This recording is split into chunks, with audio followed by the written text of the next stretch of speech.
I guess just before we get out of here, I'll mention the Mattias Ekholm deal to the Oilers.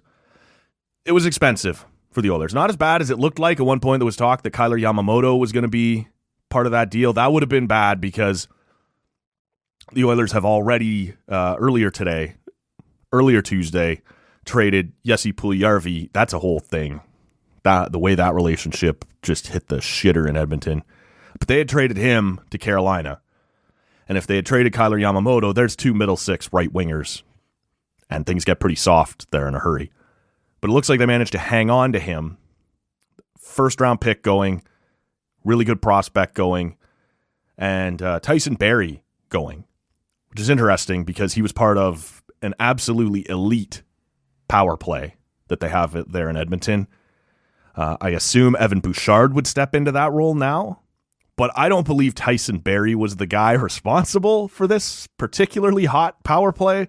When you have 2 of the top 5 players in the league on it with McDavid and Draisaitl, I would make this deal if I was Edmonton. I think that was a shrewd move by the Oilers. They couldn't fuck around any longer. They've had quiet deadlines before. You got Draisaitl and McDavid in their primes and the prime of their primes. When you look at what Connor McDavid is doing, he's at 50 goddamn goals already. They had to do something on defense, and I like this defenseman for them. This guy is elite at getting back and picking up dump-ins into his zone. He stops the cycle before it starts. You don't get hemmed in. He doesn't get a ton of points. He's pretty good in transition, though, right? Gets back, get those dump-ins, make a pass, get it out of the zone, and back on the stick of Ryan Nugent-Hopkins and Connor McDavid and Leon Draisaitl and Zach Hyman. You have all these elite forwards. You can't have them hemmed in their own end because a defenseman can't make a play to get out. And so Ekholm, he's not going to allow them to get hemmed in when he's on the ice. He gets back, he breaks up the cycle, he retrieves the dump in, and he makes a play to get it out. He's pretty good skating it out. He's pretty good at getting it in.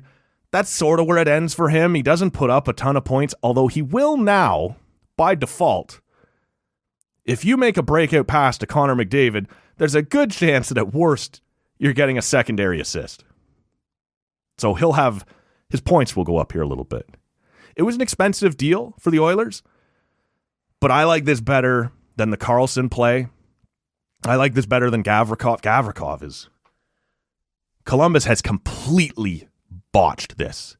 And I said on the podcast probably 6 weeks ago when the insiders were saying that Columbus was looking for a first and a third for Gavrikov.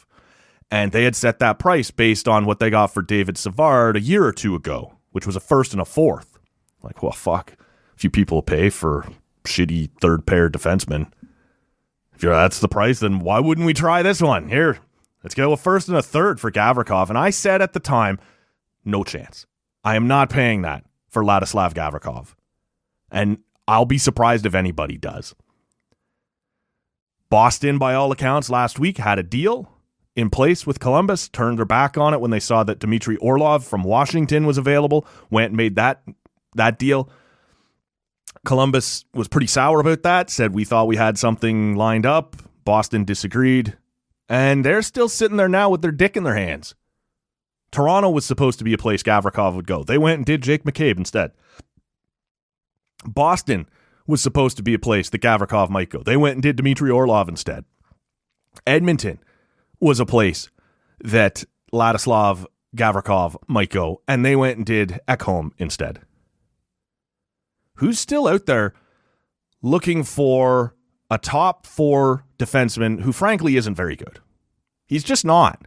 He's physical. He's all the things that we say we need in the playoffs. You got to have some fuck you got to elbow, you got to... Yeah, he'll do those things, but you're getting caved in while he's on the ice. He's busy face washing someone while the puck is in front of his net. It's okay to have that mean element, but it can't be at the expense of your actual job. And that's Ladislav Gavrikov to me.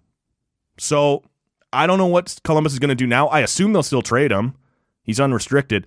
But instead of getting a first and a third, as we sit here right now on Tuesday night, I'll be surprised if they manage to get a second for that guy. It's a game of musical chairs, and the seats have filled up. Everyone looked at what Jarmo Kekalainen, their GM in Columbus, was asking for Gavrikov and said, fuck that.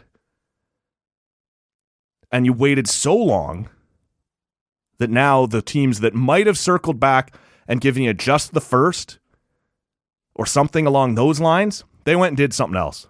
So good luck getting one now. It's not going to be a first and a third. If you ask me right now, I'd say it's going to be a second-round pick.